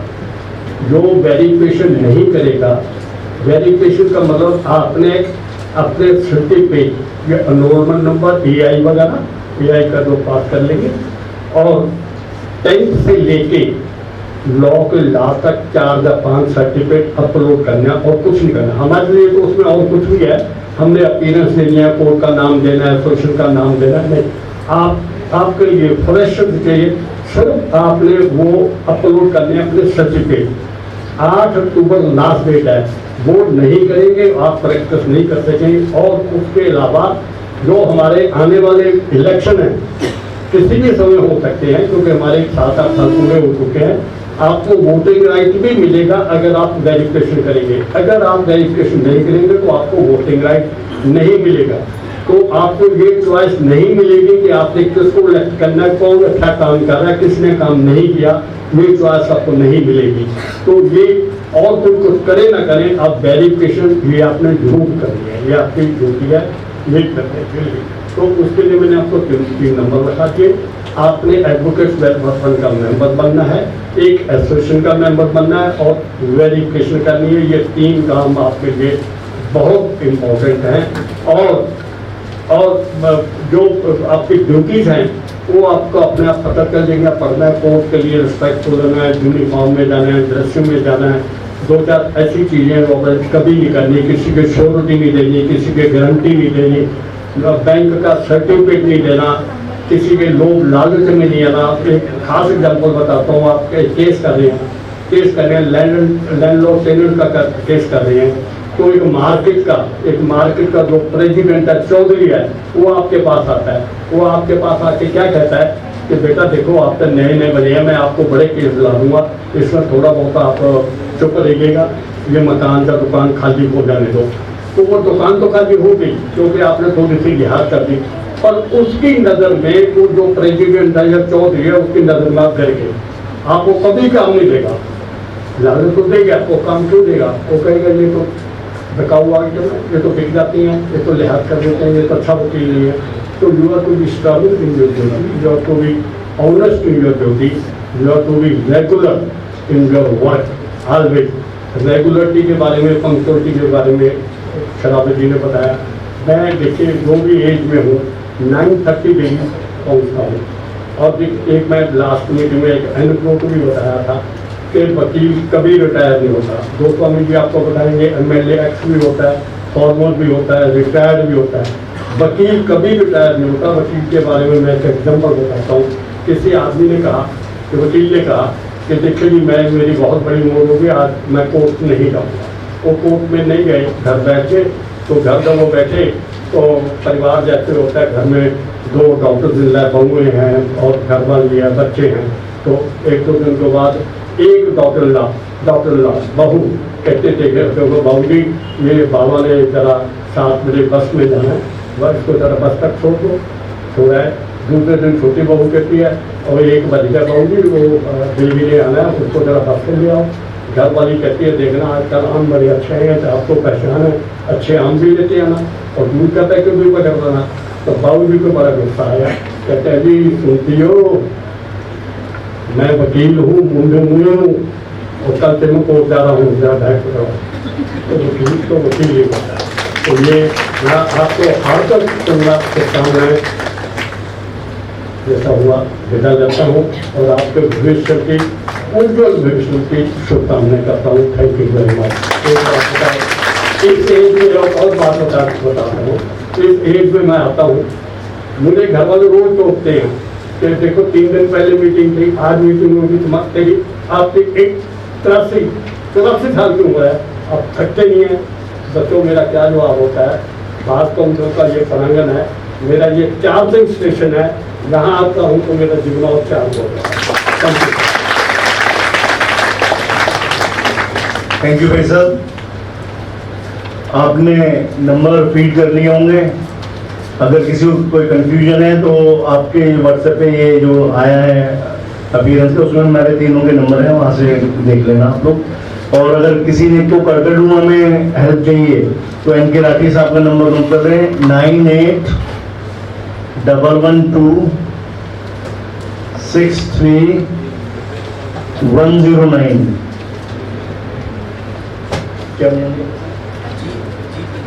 चैम्बर नंबर इनका G323। तो अगर वहां पे कोई हेल्प चाहिए तो राठी साहब आपकी हेल्प करेंगे। मेंबरशिप के लिए जहां तक बताया, भाई साहब हाईकोर्ट में है, गोस्वामी जी रोहिणी में और उनके बेटे हाईकोर्ट में, वहां से हो जाएगा। अगर किसी को द्वारका में अगर मेंबरशिप चाहिए तो चैम्बर नंबर 628 में चले जाना, वहां पे मेरे रेफरेंस से जाओगे तो आपको फ्री ऑफ कॉस्ट मेंबरशिप मिल जाएगी वहां से। तो द्वारका में जो भी करना चाहते हो तो वहां पे वो चले जाना। वहां पे बात अब कुछ प्रोफेशन की कर रहे हैं, जिसके लिए आज हम सारे यहाँ पे इकट्ठा हुए हैं। बार काउंसिल जिसके अंडर आप रजिस्टर हो रहे हैं, कोई बता सकता है ये कैसे एग्जिस्टेंस में आती है? एनीवन? पूरा हॉल भरा है, कोई बता पाएगा बार काउंसिल ऑफ दिल्ली कैसे एग्जिस्टेंस में आती है? एज यूजुअल मैं हर मीटिंग में ये पूछता हूँ और यही रिजल्ट होता है, कोई नहीं बता पाता। ये फॉर्म जो आपने फिलअप किया है ना एनरोलमेंट का, उसी पे लिखा हुआ है। तो कितने कैजुअल मैनर में आप लोगों ने फॉर्म को फिलअप कर दिया और पढ़ा भी नहीं। और वकील का सबसे इम्पोर्टेंट जो लाइफ में एक इंस्टिंक्ट होनी चाहिए, जो भी डॉक्यूमेंट उसके सामने है उसको बहुत बारीकी से पढ़ना चाहिए, खासकर सिविल साइड में। इवन क्रिमिनल साइड पर भी जो भी आप पढ़ते हो, अगर वो चीज आपके नोटिस में नहीं आई, अब आपने फॉर्म फिलअप किया है, उस पर लिखा हुआ है बार काउंसिल स्टैट्यूटरी बॉडी है, constituted under the advocate act 1961। अब आप लोगों को किसी को पता ही नहीं। मेन फंक्शन है बार काउंसिल का वेलफेयर ऑफ द एडवोकेट। अब वेलफेयर में अब 25 मेंबर है इस वक्त, हम 25 ही क्यों आए, बाकी और क्यों नहीं? इसके बारे में मैं बता दूं, बाई वे ऑफ इलेक्शन हम आते हैं, 5 साल के लिए इलेक्शन होता है। इलेक्शन इस बारी डिले है बिकॉज ऑफ 2 साल कोरोना में चले गए, तो टाइम एक्सटेंड हो गया। Next year election bar council का ड्यू है। अब आप लोगों को क्या पता कि हमने इस पिछले 8 साल में कोई वेलफेयर किया है कि नहीं किया, क्योंकि आप आने वाले समय में वैल्यूएबल वोटर होंगे और आपको वो नुमाइंदे चुनने हैं जो आपके वेलफेयर के लिए कुछ काम कर सके। और मैं ये आपसे शेयर करना चाहूंगा कि एडवोकेट क्लास बहुत सोशली अनसिक्योर थे। हमारे हाथ पैर चल रहे हैं, हमारा काम हो रहा है, दारूटी चल रही है। मूवमेंट विल बिकम इनकैपेसिटेटेड, हमारी दुकानदारी बंद और रोजी रोटी क्या पता जाती है। ऐसे में क्या करे वकील? तो गोस्वामी जी चेयरमैन थे इस काउंसिल के 2012 में, और लकीली मैं वाइस चेयरमैन था। उस वक्त हमने महसूस किया कि एडवोकेट्स को हम कैसे इस विपदा से बाहर निकालें। हमने वहाँ पे फंक्शन किया विज्ञान भवन में, वहाँ पे all over Delhi more than 10,000 advocates इकट्ठा हुए। हमने महामहिम राष्ट्रपति प्रणब मुखर्जी को वहाँ चीफ गेस्ट बनाया और वहाँ से आवाज उठाई कि एडवोकेट्स को कोई सोशल सिक्योरिटी दो भाई, कम से कम उसका मेडिकल बिल जो अगर है, क्योंकि कितना स्ट्रेसफुल लाइफ होती है। हमें हर एक वकील को डायबिटिक, बीपी, हार्ट पेशेंट, आप तो यंग एज होने लगे हैं, तो इन्हें कम से कम इनकी मेडिकल कोई सुविधा ऐसी दी जाए, या कोई किसी अनफॉर्चुनेट इंसिडेंट से किसी की डेथ हो गई है तो कोई सोशल सिक्योरिटी दी जाए। वो हम संघर्ष करते रहे 2012 से, और ultimately we are unable to persuade the government. Delhi government से हमने स्कीम लेके दी है आप लोगों के लिए कि आपका 5 लाख तक का जो मेडिकल बिल है वो फ्री ऑफ कॉस्ट होगा कि दिल्ली के किसी भी हॉस्पिटल में आप चले जाइए, चाहे वो मैक्स हो, अपोलो हो, फोर्टिस हो। आपको सीएम वेलफेयर की कुछ वो है कंडीशन को फुलफिल करनी है, जैसे AIV क्लियर करना होगा, दिल्ली का वोटर कार्ड उसको चाहिए, तो जो भी, और दिल्ली का एनरोलमेंट आपको हो ही जाएगा। जिन्होंने भी कर लिया तो उनके लिए सबसे बड़ी उपलब्धि बार काउंसिल ने करा के दी है पिछले 8 साल में। तो हम ये प्राउडली कह सकते हैं हमने बार काउंसिल ने अपने लॉयर्स से ख्याल करते हुए उनके लिए वेलफेयर का काम हमने किया है। और देखिए, जब 2019 में हमें स्कीम मिली, 2020 में कोरोना तक काल आ गया, उसमें हमारे 170 खाते में छोड़ के चले गए, और हमने दिल्ली गवर्नमेंट से 10-10 लाख रुपए हर एक की फैमिली को भिजवाया उनके बैंक अकाउंट में। कम से कम ये कोई इमरजेंसी नहीं हो, उनका घर का खर्चा ऐसा ही चलता रहे, तो एडवोकेट उनकी फैमिली उनके जाने के बाद कोई मोहताज ना हो जाए। तो दिल्ली बार काउंसिल एक ऐसी बार काउंसिल है जो अपने एडवोकेट्स को रजिस्टर जो होते हैं उनके लिए ये सुविधा उपलब्ध कराती है। यू फील प्राउड कि आपके नुमाइंदे ऐसे हैं, और आने वाले टाइम में अगर हमें मौका मिला, आप लोगों ने हमें चुना, तो हमारी कोशिश रहेगी कि जो यंगस्टर होता है उसके पास शुरू में ना काम होता है ना पैसा होता है। हमारी कोशिश रहेगी अगर हम फंड जनरेट कर पाए तो आप लोगों के लिए कम से कम 1 साल के लिए मिनिमम पीरियड के लिए आपके लिए 10,000 रुपए स्टाइपेंड का मिले आप लोगों को। अभी तो वक्त पता है कि भविष्य की बात में क्या छिपा है, क्या होगा क्या नहीं होगा। पर दोस्तों, हमने ये काम किया है आप लोगों के लिए और आगे भी करते रहेंगे। बार काउंसिल जैसे एक वेलफेयर बॉडी है, लाइसेंस देती है, और लाइसेंस के बाद आप प्रैक्टिस करते हैं। In the same way we have power to cancel the licence okay. In 2 eventuality bar council can cancel the association of advocate. 1, if any advocate indulge himself in any professional misconduct, and second, if any advocate act in such a manner that he is unbecoming of an advocate। इसका दायरा बहुत बड़ा है, क्योंकि हमें जो ये उपाधि मिलती है ना वकील साहब, समाज एक हमें अलग नजरों से देखता है। हमें एक जिम्मेवारी दी जाती है, सेंस ऑफ सिंसियरिटी हमारे अंदर होनी चाहिए। हम ऐसा नहीं है कि भाई जैसे अब स्टूडेंट लाइफ थी, गोलगप्पे खा रहे हैं खड़े होके। आपको ड्रेस मिली है एडवोकेट की, तो आपको उसकी ड्रेस की गरिमा को बचाना है। आप सड़क पे लड़ नहीं सकते वजह से, ये अनबिकमिंग ऑफ एन एडवोकेट है। आप फिजिकल लापरवाही कर रहे हो जैसे स्टूडेंट लाइफ में करते थे। तो ऐसे कुछ एग्जाम्पल है। अब यंगस्टर की सबसे ज्यादा शिकायतें आती हैं, वो कहते हैं कि हमें तो पता ही नहीं था प्रोफेशनल के दायरे में आएगा। एक एग्जाम्पल मैं बताता हूँ आप लोगों को। आपका कोई फीस तय हुई, तो कुछ लाख रुपए आपकी फीस तय हुई, उसने 20,000 रुपए आपको दे दिया, आपने काम शुरू कर दिया। आगे वो फीस नहीं दे रहे हैं, तो आपको सोचोगे फीस नहीं है तो मैं ना जाऊँ, और कोई एडवांस ऑर्डर हो जाता है, तो भी जिम्मेवारी आपकी ही पड़ेगी। क्यों? क्योंकि आपने कोर्ट को जाके इन्फॉर्म नहीं किया कि इसमें मेरी फीस ये तय हुई थी और इन्होंने ये दे नहीं रहे हैं। अगर ये जब तक आप इन्फॉर्म नहीं करोगे, अपना वकालतनामा विड्रॉ नहीं करोगे रिकॉर्ड से, तब तक जिम्मेवारी आपकी बनती है। और यहाँ पे आके फिर वो कहते हैं, अब आप अगर यहाँ पे नहीं आए होते तो ये आपके पास इंफॉर्मेशन ही नहीं पहुंचती।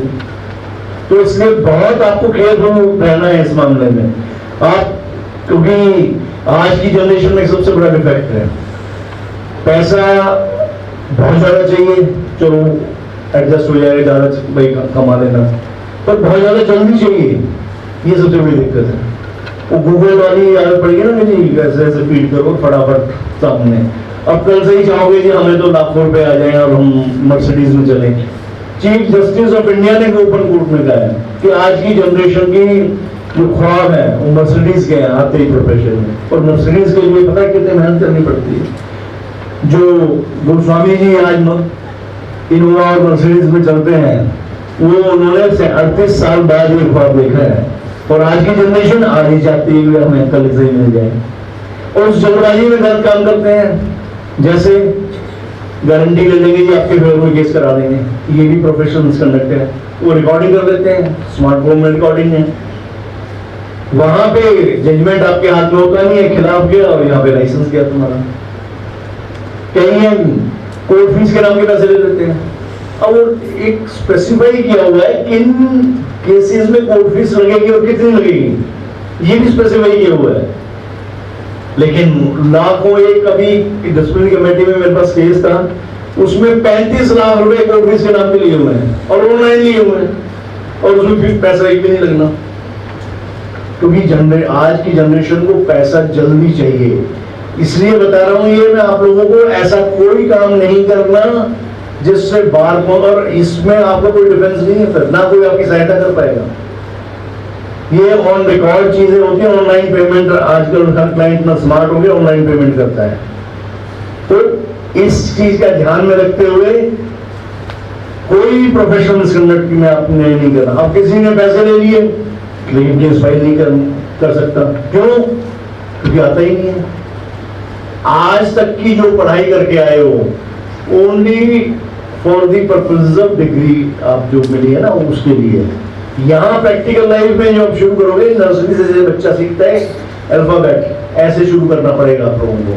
तो आपको ना काम आता और पैसा ज्यादा चाहिए और जल्दी चाहिए, तो कितनी कंट्राडिक्टरी अपनी तुम्हारी सोच हो जाएगी अगर ऐसा रखोगे तो किसी ना किसी गलत काम में आप उलझोगे, और जब कोई गलत काम में आप उलझोगे तो उसके परिणाम भी फिर आप ही को भुगतने पड़ेंगे। दोस्तों, उम्मीद है आज आप सब यहाँ पे जो आए हो, हम आप किसी को निराश नहीं करेंगे। जितने भी एप्लीकेशंस हैं हम सबको अलाउ करने की कोशिश करेंगे ताकि आपको हम इंडिपेंडेंस डे का गिफ्ट दे सकें। लेकिन आपसे हमारी एक लेजिटिमेट उम्मीद है, हमारी जो हम ये जॉब है, हम ऑनरी जॉब है, although we can claim 10,000 of every meeting, और हर मेंबर कम से कम 10 मीटिंग महीने में अटेंड करता है। हम 25 मेंबर जो हैं, तो 25 लाख रुपया हम यहाँ से एज ए राइट ले सकते हैं, लेकिन हमने 25 में से कोई भी 1 रुपया नहीं लेता ताकि वो हमारे एनरोलमेंट मेंबर्स की जो होते हैं उनके कमा सकें।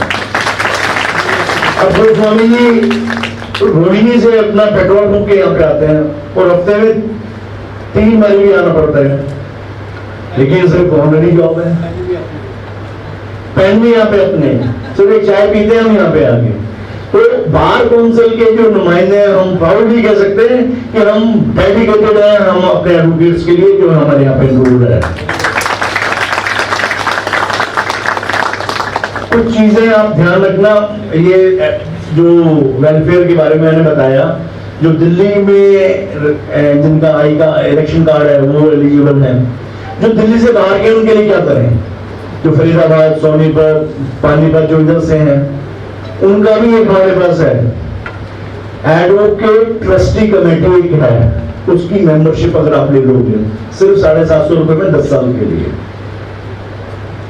जैसे ही एसोसिएशन की मेंबरशिप लो, 3rd फ्लोर पे उसका ऑफिस है। आपका जो दिल्ली के बाहर के एडवोकेट है, जितना भी बिल होगा 5 लाख 7 लाख, हमने 20 लाख रुपए रिइंबर्स किया है किडनी ट्रांसप्लांट के लिए, हार्ट के लिए, तो वो हम वहां से रिइंबर्स कराते हैं। उस कमेटी है हमारे पास वहां पे। तो इसलिए आप लोगों को अब जो ये बात बता रहा हूं मैं, इसको अगर ध्यान से नहीं सुनोगे, आपके काम की बात है, मेंबर बनते नहीं है, उसके बाद फिर अगर कोई ऐसा सीन हो जाता है तो हमारे पास सिफारिश लेके आते हैं। और आज जो आपको बताया जा रहा है आप ध्यान से सुनते नहीं हैं। आप लोग मेंबर जरूर बनना उसके लिए, और दिल्ली वेलफेयर के लिए या सीएम वेलफेयर स्कीम के लिए हर साल पोर्टल खुलता है, नेक्स्ट जनवरी में खुलेगा वो नेक्स्ट ईयर। तब तक आपका ये आईबीबी के एग्जाम देने का टाइम आ जाएगा। मैं तो कोई ज्यादा समय ना लेते हुए आप लोगों को शुभकामनाएं देता हूँ कि should touch the new heights in future, और अपने पेरेंट्स से आशीर्वाद लेते हुए आज का दिन जो आपके लिए बहुत महत्वपूर्ण है, आप नई शुरुआत करें। और इसी के साथ मैं रिक्वेस्ट करूंगा अपने बड़े भाई आर एस गोस्वामी जी, जो आज उनकी तरह से एक नेता के रूप में हैं, जो हमेशा हमने ब्लैक एंड व्हाइट में देखा, आज पहली बार इनका उसमें देख रहे हैं। आपको इनके संबोधन में बड़ा मजा आएगा, बड़े ध्यान से सुनना। Welcome sir, thank you very much.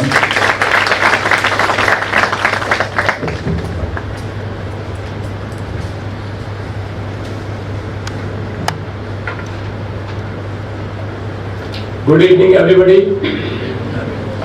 आवाज नहीं आई? मन है नहीं आप लोगों का? फिर सो क्यों रहे आप लोग, नींद क्यों रहे? Good evening everybody. यहाँ तक बात ठीक, आगे बढ़े। सबसे पहले दो त्योहार आपके आ रहे, एक नेशनल एक आध्यात्मिक। भगवान कृष्ण ने जन्म लिया 16 कलाओं के साथ, उनसे ऊपर आज तक किसी ने जन्म नहीं लिया पृथ्वी पर। भगवान राम थे 14 कलाओं के अवतारी और भगवान कृष्ण थे 16 कलाओं। तो सबसे पहले हम उस प्रभु का ध्यान करें, क्योंकि इसके बाद जब आप वकील बन जाएंगे तो कोई जरूरी नहीं है कि आप धार्मिक रहें, जरूरी नहीं, इच्छा है, क्योंकि घमंड हो जाएगा, अहंकार आ जाएगा, काला कोट मिल जाएगा, उसके बाद बैंड मिलेगा, फिर तूफानी दौरे होंगे आप लोगों के। वसुदेव सुतम देवम कंस चारूण मर्दनम देवकी परमानंदम कृष्णम वंदे जगतगुरु। हम उस परम पिता परमेश्वर की जो कि जन्माष्टमी के दिन अपना अवतरण करते हैं, उसकी हम आशीर्वाद देते हुए आज के कार्यक्रम को शुरुआत करते हैं। जो भरा नहीं है भावों से, बहती जिसमें रसधार नहीं, वो हृदय नहीं वो पत्थर है जिसमें स्वदेश का प्यार है। आज स्वतंत्रता दिवस के पूर्व संध्या पर आप सभी को जन्माष्टमी और स्वतंत्रता दिवस की हार्दिक शुभकामनाएं। अभी आप लोगों ने हमारे आए हुए गेस्टों को भी सुना, और एक बात भूल गए, जो रमेश जी बात कर रहे थे वो कहां गए हैं ऊपर? वो डीसी की ही मीटिंग कर रहे हैं। डीसी का मतलब है disciplinary committee against the lawyer, जिसमें किसी का लाइसेंस 5 साल के लिए, किसी का 2 साल के लिए, किसी का लाइफ टाइम के लिए कैंसिल किया जाता है। डीसी में केस तभी आता है जब वो बार काउंसिल से होकर ऊपर चला जाता है। डीसी इज द लास्ट जहां से कैंसिल होता है, और वो आज आए थे, हमने आप लोगों के सामने उनको भी बुलाया। हमारे दोनों साथी श्री ओपी फैजी साहब, जिनका इतना लंबा अनुभव इस बार काउंसिल में रहा, उन्होंने बड़ी मजबूती के साथ, जबकि इस एज पर जाने के बाद व्यक्ति अपने चारपाई से नहीं उठता, लेकिन फैजी साहब ने कहा कि मेरा यहाँ पर क्या बोला था, आप नहीं बोल रहे, फैजी साहब खुद बता रहे हैं। श्री राठी साहब कलकत्ता से आए, मैं उनका स्वागत भी आप लोगों के माध्यम से करता हूँ। और श्री राकेश सहरावत जी ने पूरी बात आप लोगों को बड़ी डिटेल में बताई कि वेलफेयर क्या है। लेकिन मैं जब ये बताते हैं, मुझे कष्ट इस बात का होता है, हम इतना लाइटली लेते हैं क्योंकि अभी हमारे सिर पर बोझ नहीं है, अभी तक हम माँ बाप के ऊपर हैं, और ऐसा लगता है कि लॉ करने के बाद हमने बहुत बड़ा तीर आज मार दिया है, और आज के बाद हम कल से क्या नहीं कर सकते। जबकि उन्होंने वेलफेयर की बात की आपके सामने, 5 लाख रुपए की बात की, 10 लाख की बात की, कैसे मेंबर ट्रस्ट मेंबर बनेंगे उसकी बात की। आप लोगों को नहीं पता, अभी अभी पीछे 24 और 25 में कई जवान लड़के जो हमने उन लोगों ने इनरोल्ड किए थे, प्रोफेशनल, उनकी डेथ हो गई, एक्सीडेंटल हार्ट अटैक से डेथ हो गई। जब हम लोगों के पास इंडिजेंट कमेटी भी है, fortunately I am the chairman of that committee also, हम क्या करें? वो एआईबीबी क्लियर नहीं कर पाए, क्या करें? उनके खिलाफ कंप्लेंट पेंडिंग है, उन हालातों में भी हमने कोशिश की कि उनके परिवार वालों को कम से कम इस बार कौंसिल से 10 लाख रुपए की मदद दी जाए। शादी को 1-6 महीने हुए किसी की कहाँ जाएगी वो लेडीज, एक बच्चा छोड़ गई कोई 1.5 साल की मैरिज में। तो ये सारी चीजें हमको ये नहीं सोचना चाहिए कि हम यहाँ, हमें क्या जरूरत है इतनी बात आपके साथ डिस्कस करने की।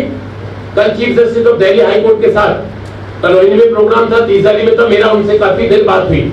उन्होंने कहा गोस्वामी जी आप एनरोलमेंट कर रहे हैं, आप इतनी भीड़ को कैसे कंट्रोल करते हैं, कैसे उन लोगों को आप एडजस्ट कर रहे हैं। हमने कहा कि sir they are lucky, they are going to be enrolled by Delhi bar council, otherwise आप झारखंड में नोट करके देखिए, छत्तीसगढ़ जाइए, आसाम जाइए, राजस्थान जाइए, कहाँ इतनी सुविधाएं। जैसा फैजी साहब ने राकेश जी ने कहा, एक दिन पहले हमने फॉर्म लेते हैं, आप मानोगे नहीं कि हमने एक महीने में 12 वाले मीटिंग की है। हमें क्या जरूरत है, क्यों आए हम बाउंड नहीं है। हमको सुप्रीम कोर्ट कहती है कि आप एक वकील का इंटरव्यू लीजिए, सिंगल लॉयर का, उसकी फाइल पढ़िए, उससे क्वेश्चन पूछिए आईपीसी सीआरपीसी का, और उसके बाद यदि वो कैपेबल है तो उसको आप एनरोल करें। लेकिन हम क्या कर रहे हैं और क्यों कर रहे हैं, कि कभी आप लोगों ने सोचा, कोई मुस्कुराता है, कोई टेलीफोन पे बात करता है, कोई मोबाइल पे, जितनी देर आप लोगों ने इनको सुना उतनी देर मैंने नहीं सुना। हम सीरियस क्यों नहीं है, हमें खुशी क्यों नहीं है, क्योंकि हमको हर चीज इजी मिली है। जिसने 95 के बाद जन्म लिया है, 2000 के बाद जन्म लिया है, उसने कष्ट देखे ही नहीं। हर माँ बाप ने अपने खून पसीने से मेहनत करके, आपको नहीं पता उन्होंने कितने कष्ट के साथ आपको पढ़ाया होगा। आप क्या समझते हैं कि लॉ डिग्री इज एनफ, या आधे लोग ऐसे बैठे हैं जो कॉलेज नहीं गए, जिनको मैं यदि लोकेशन पूछूं, प्रोफेसर के नाम पूछूं, आप क्या समझते हैं 92 से फैजी साहब इस बार काउंसिल में, 2005 से कंटिन्यूस से मैं और Rakesh ji continuous enrolment committee के अंदर है। हम चेहरा देख के बता सकते हैं कौन कॉलेज गया कौन नहीं गया। फिर भी हम इतना बड़ा पत्थर अपने ऊपर क्यों रखते हैं दोस्तों? इसलिए रखते हैं कि जो गलतियां आपने की, हमें नहीं पता कि आपने एनएलयू से पढ़ाई की, हमें नहीं पता आपने दिल्ली यूनिवर्सिटी से की, हमें नहीं पता आप क्लैट के थ्रू जोधपुर गए, भोपाल गए, हैदराबाद गए या चौधरी चरण सिंह गए। हम आप में भेदभाव नहीं कर रहे, जबकि कर सकते हैं। क्यों? आप पढ़ने नहीं गए, आपको अपने प्रोफेसर का नाम नहीं पता। यदि हम क्वेश्चन शुरू कर दें अभी आईपीसी सीआरपीसी के, आप जवाब नहीं दे पाओगे। और आपको हम खुला कर दें कि किसी भी सेक्शन में, किसी भी एक्ट में तुम्हें राइट है हमसे क्वेश्चन पूछने का, यदि हम इस कुर्सी पर बैठे तभी इसके हम काबिल हैं जब हम आपको जवाब दे सकते हैं। 50 साल की से ऊपर के प्रैक्टिस सैजी साहब की, 35 साल की राकेश सहरावत जी, 38.5 वर्ष। हमको ये नहीं पता लगा 38.5 वर्ष किसे कहते हैं। आप कितने मजाक हंसी में लिया जब राकेश जी ने कहा कि गोस्वामी जी ने 50,000 डाइवोर्स कराए। सुना आप लोगों ने? 50,000 डाइवोर्स नहीं, 50,000 क्रिमिनल केस भी साथ थे, 50,000 मेंटेनेंस केस भी साथ थे, और 50,000 के साथ एक एक परिवार का व्यक्ति आया होगा तो 2-2 लाख आदमी भी साथ थे। और जिन्होंने शादी अटेंड की होंगी तो हजार आदमी, उनको भी जोड़ दो। मतलब क्या निकला? एक दिन शुरुआत वकालत करके यहां तक के सफर तय करना, और आज भी उतने ही फुर्ती के साथ आपकी, जो मुझसे तो सारे लोग क्लाइंट मेरे पूछते हैं कि आप मैनेज कैसे करते हो। हम तो डेली फोटो आपके देखते हैं बार काउंसिल में, कोई कहता हम तो देखते हैं आपको सोशल लाइफ में, कोई कहता हमने आपको देखते हैं पॉलिटिकल लाइफ में। तो इन्होंने तो कहा फैजी साहब ने कि आप स्टेशन है। मैं ये कहता हूं मैं 2005 से कंटिन्यूअस एनरोलमेंट के अंदर हूं। मेरी आप लोग जान है, मुझे मेंबर ऑफ पार्लियामेंट बनने का दुख नहीं है जितना आपका नेता बनने का दुख है, आपका रिप्रेजेंटेटिव बनने का खुशी है, आपका एनरोलमेंट कमेटी में आने का खुशी है। चेयरमैन एक बार बना बार काउंसिल में, सेक्रेटरी बना बार काउंसिल में, राकेश जी चेयरमैन बने, फैजी साहब चेयरमैन बने, लेकिन हम सोए नहीं, क्योंकि ये मौका दोबारा नहीं मिलेगा। और राष्ट्रपति जी का प्रोग्राम करके आप लोगों के लिए इतिहास रचा। हिंदुस्तान की किसी भी बार काउंसिल में ऐसा नहीं है कि हम वकीलों को 5 लाख रुपए, कितने पैसे दिए आज आपने? कितने? तुम्हें महसूस नहीं हो रहा? कितने तो तुम कॉफी पी लेते हो एक जगह बैठ, और उसमें क्या दे रहे हैं हम आपको? बैठने की जगह दे रहे हैं, फार्म के लिए स्टाफ दे रहे हैं, बेंड देंगे, और हम तीनों इतने दयालु हैं, आपके मुंह पे कहना चाहते हैं, हम पूरी बात उनसे लड़ने को तैयार होते हैं कि हमारे जो व्यक्ति आए जिन्होंने 14,500 दिए, हमें उससे फर्क नहीं पड़ता, लेकिन हमारे बच्चों ने 650-700 रुपए भी दिए, इनको भी हम वही समोसा और वही लड्डू जरूर देंगे।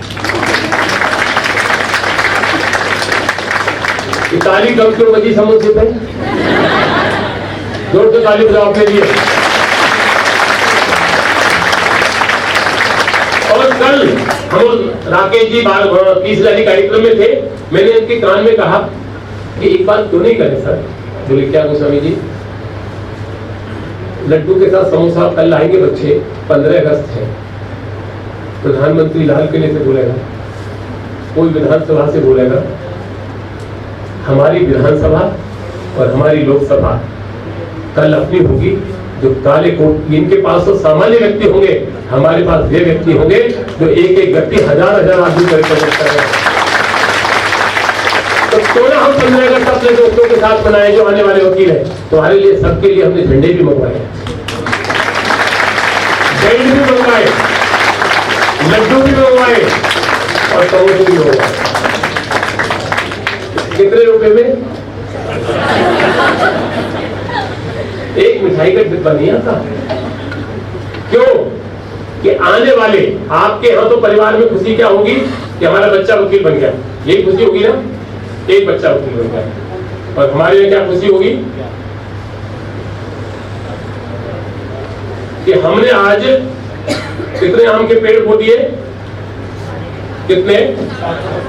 725। आम किसको देंगे? परिवार, आने वाली पीढ़ी को। तो हमें खुशी सिंगल है और हमें खुशी 500। यदि हम महीने के अंदर 3000 एनरोलमेंट करते हैं तो 3000 हमने अपने हिसाब से, अपनी सोच से, आध्यात्मिक भी, साइंटिफिक भी, हम ये समझते हैं कि हमने इतने राठी साहब आम के पौधे बोए, और ये आम के पौधे में से कोई सॉलिसिटर जनरल निकलेगा, कोई हिंदुस्तान का टॉप मोस्ट लॉयर निकलेगा, कोई इसमें से चीफ जस्टिस बनेगा, कोई मेंबर ऑफ पार्लियामेंट बनेगा। पीछे वाले आपका मन नहीं है क्या? बिल्कुल। पीछे वाले कहाँ गए? सुन आवाज आ रही है? जोर से बोलो। हमें तुम्हारी चिंता ज्यादा है। सब मेरे साथ बोलेंगे, जब ठोकरें लगती है तभी संभलने का हुनर आता है। संघर्ष भरी राह से गुजरकर किरदार में निखार आता है। इम्तिहान जितना मुश्किल हो, जीत में उतना ही मजा आता है। अंधेरों से जो डरता नहीं, वो सितारों में छा जाता है। आप यदि ये घबराओगे कि वकालत कठिन है, कोई कहता है ये, मैं कहता हूं दोस्तों, पैसे को तुम्हें 2 मिनट के लिए साइड रखें। जैसे ही आपको बैंड मिला, चाहे आपका मन वकील बनने का था या चाहे आपने ईमानदारी से पढ़ाई की क्या, लेकिन आज तो तुम समुद्र में तैर चुके। मजबूरी है आज तुमको बढ़िया वकील बनने की। वकील तो हम बनाएंगे तीनों, आपको वकील ही बनना है पीछे वालों, या अच्छा वकील बनना है? आवाज तो बहुत कमाई। किसके लिए? नहीं, आप तो ऐसा ऑब्लिगेशन कर रहे हैं, हम तीनों के लिए बन रहे हो। जब अच्छा वकील बनना है, और अच्छा वकील भी नहीं, वकील तो हम बनाएंगे, अच्छा वकील आपको बनना है, अच्छा बनके अच्छा बने रहना, ये बड़ी बात है। तो जिन्होंने जो मेहनत नहीं करी उनको मेहनत कब से शुरू करनी है? और बहुत ज्यादा सबसे इजी पढ़ाई है, इतना एहसान मत रखो किसी पे। पढ़ाई करिए, तुम्हारे साथियों ने MBBS की पढ़ाई की है, जो IHC कर रहे हैं, पढ़ाई कर रहे हैं, BTech कर रहे हैं, कि कोई पढ़ाई नहीं है, लेकिन ताकत आज आपकी जितनी बड़ी बनेगी आप कल्पना भी, अभी आप सोच भी नहीं पा रहे हो।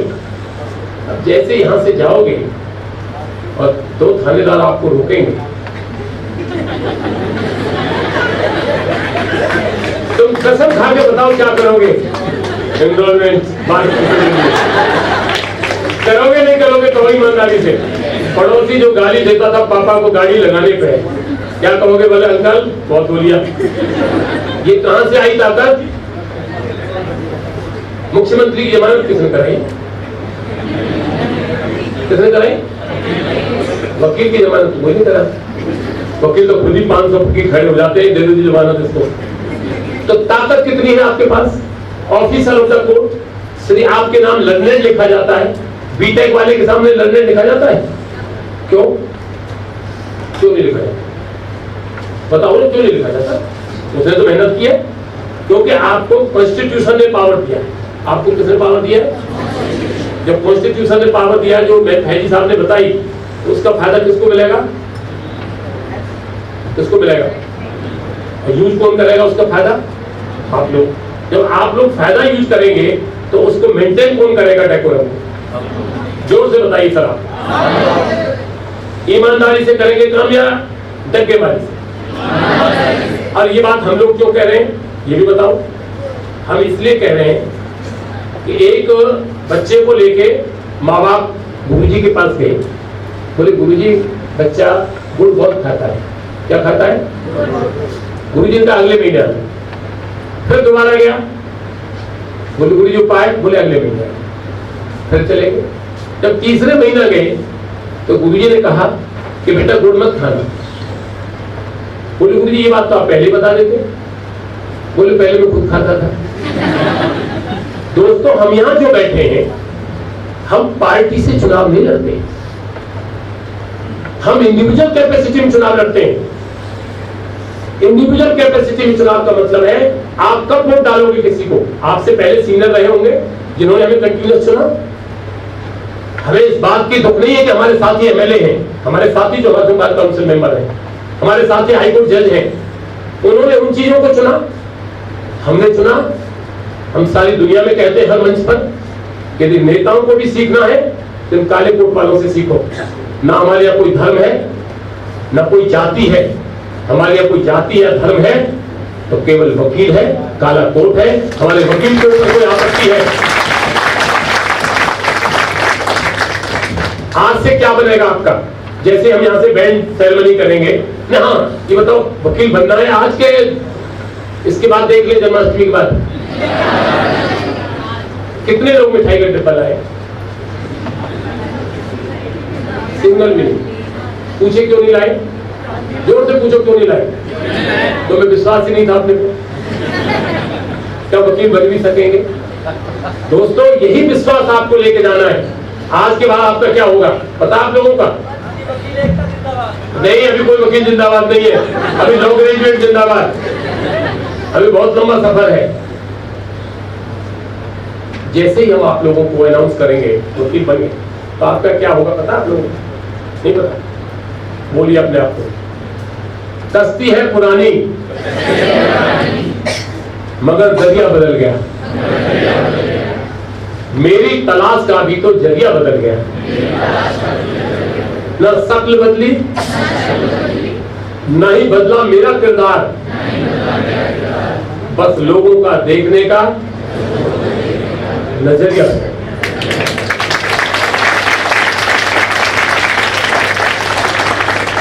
क्यों फर्क आएगा ये आज के बाद? इसलिए फर्क आएगा दोस्तों, काले कोट में ताकत है। मैं इसलिए बार बार जो हम रिक्वेस्ट कर रहे हैं, ताकत झोंक रहे हैं कि जो गलतियां हो गई ना उसे छोड़। आप में से जज बनेंगे, निश्चित सॉलिसिटर बनेंगे, मेंबर ऑफ पार्लियामेंट बनेंगे आप में से।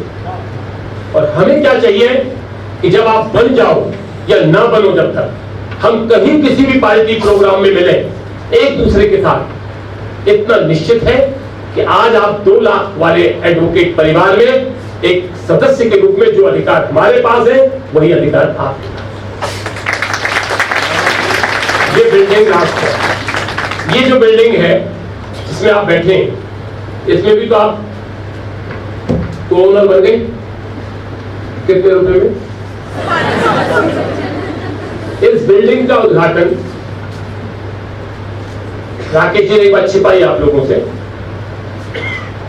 आपके पिताजी श्री BS सहरावत साहब, ये पहला रिकॉर्ड है बार काउंसिल का कि जिनके फादर चेयरमैन रहे और उनका बेटा भी इस बार काउंसिल के चेयरमैन बने और वो आज हमारे साथ एनरोलमेंट कमेटी में है।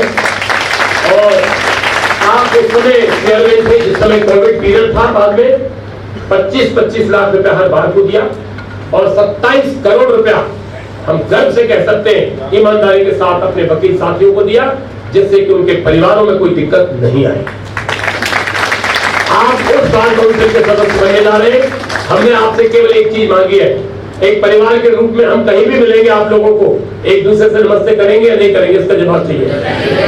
ईमानदारी से बताओ, झूठ तो नहीं बोले, तो फिर हम सोच लें आप लोगों के लिए।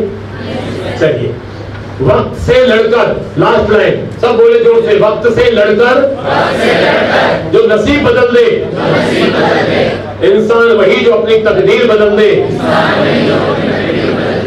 कल क्या होगा कभी मत सोचो, क्या पता कल वक्त खुद अपनी तस्वीर बदल दे। तुम क्या बनोगे कल ईश्वर जानता है। हम तीनों ने डिसीजन लिया है बिना आज इस शुभ अवसर पर, जब स्वतंत्रता दिवस है, इसमें तो आज के दिन तो ऐसा भी होता है, एक सेकंड जेल से भी लोगों को छोड़ देते हैं, बंद होते हैं ना कि भाई आज के दिन इतने कैदी छोड़ दिए। तो यहाँ तो हम कम से कम आम के पौधे बोले, इतने वकीलों को हम लोगों ने डिसीजन लिया है कि we are going to enrol without any interview. जोरदार करिए तालियां। और एक हफ्ते से आपको से कहूंगा, जब हम बैंड सेरेमनी करेंगे उसके बाद राष्ट्रगान होगा और फिर उसके बाद आप लोगों के पास फ्लैग होगा। हम सब बाहर जरूर चलेंगे आज और वहां सब फोटो सेशन करेंगे, वीडियो बनाएंगे और सब अपनी वीडियो बनाइए। कम से कम देश के नाम पर, तिरंगा के नाम पर हम लोगों को इकट्ठा होकर एक वकील की एकता हमें बनानी है। इन्हीं शब्दों के साथ बहुत बहुत मुबारक, God bless you, congratulation, thank you. अभी आपको ओथ दिलाई जाएगी, बैंड जो बांधेंगे राष्ट्रीय गानों पर, उसके बाद फिर हम सब बाहर के प्रांगण में चलेंगे वहाँ पे। हाँ, उसके बाद आप लोगों के लिए, आप तो लेके नहीं आए हैं लेकिन हमने आपका ख्याल रखा है। चलो, एडवोकेट बनने के बाद तो पूछ लेना, कोई पार्टी वार्टी करोगे हमें बुला देना। किसी को नहीं बुलाएंगे आज, देखना नहीं इतना ये अभी। अच्छा, पार्टी को ज्यादा मदहोश मत हो ना, कई बार फोन आता है हमारे पास कि कोई डॉक्यूमेंट होने यहाँ भूल गया है, तो इसलिए बहुत ध्यान से नहीं रहना। वैसे टाई उतार दीजिए, जिन लोगों ने टाई पहन रखी है टाई उतारे। अरे गौरव की बात है, आज आपको यही सेलिब्रेट कर रहे हैं, अदरवाइज तो आप लोग चेंबर में घूमते फिरते हैं। लेकिन सबसे की वो है हमारे डिसिप्लिन। आपको बताया गया था कि जितने भी लोग हैं सब लोगों को इसके बाद फ्लैग दिए जा रहे हैं और अपनी जो हमारे पास मोबाइल है इसको सबको जलाना है। ये message should go to all over country कि ऐसा एनरोलमेंट, ऐतिहासिक एनरोलमेंट आप लोग पूरे जीवन आप लोगों को यादगार रहेगी।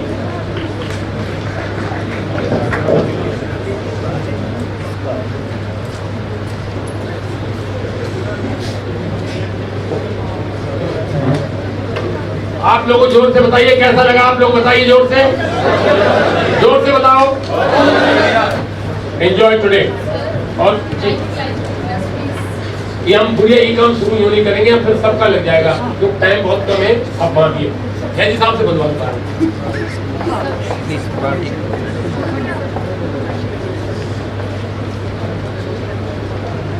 अभी जब आप लोग एक दूसरे की मदद कर रहे हैं भाई, वेरी गुड।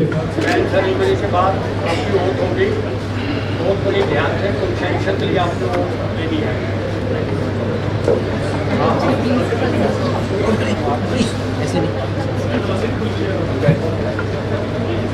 अच्छा सब पहन लीजिए, कोई रह नहीं जाए बिना पेंट के।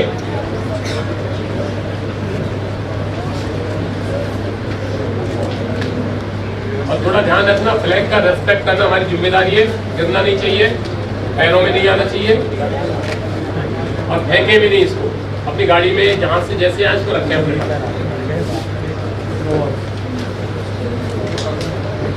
सब लोग खड़े हो जाए प्लीज, ये चलता रहेगा। और जिस समय हम ये बूथ हो जाएगी, हम सब लोगों को राष्ट्रगान के बाद अपने सारे मोबाइल निकालने हैं और लाइट जलानी है। We want to show the unity of the lawyers all over country. हम इस मैसेज को देना चाहते हैं कि this type of the exceptional enrolment was done in the bar council of Delhi. ये ओथ के लिए आप तैयार हैं? मैं जब बोलूँगा आई, तो आप लोगों ने आई नहीं बोलना है, आपने अपना नाम बोलना है। उसके बाद फिर स्टार्ट जो मैं करूँगा आपने बाद में रिपीट करना है। तो आई के बाद आप सबने अपना नाम बोलना है, ठीक है? जब मैं फ्रेंच लेंगे जब, तो आप बाद में हाथ आगे करना है। पीछे वाले सब तैयार है भाई? फ्रेंड्स, अब तो फ्रेंड्स हो गए आप लोग। आई सब लोग तैयार? करे शुरू। on being enrolled as an advocate by Bar Council of Delhi, do hereby take pledge that I will earnestly make endures to uphold, preserve and protect the dignity, honor and respect of the profession, and will not to do any act thereby demeaning or damaging its reputation. I will perform my function as advocate dutifully, with loyalty and impartially, and will abide by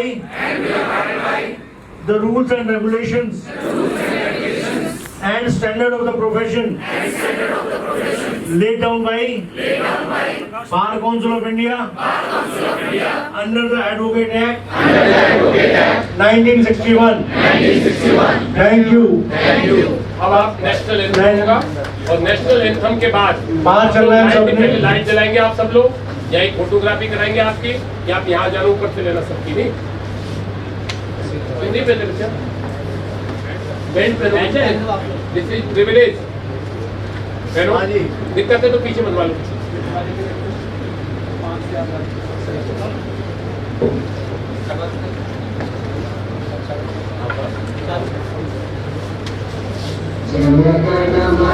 अधिनायक जय हे भारत भाग्य विधाता, पंजाब सिंध गुजरात मराठा द्राविड़ उत्कल बंगा, विंध्य हिमाचल यमुना गंगा, उच्चल जलधि तरंगा।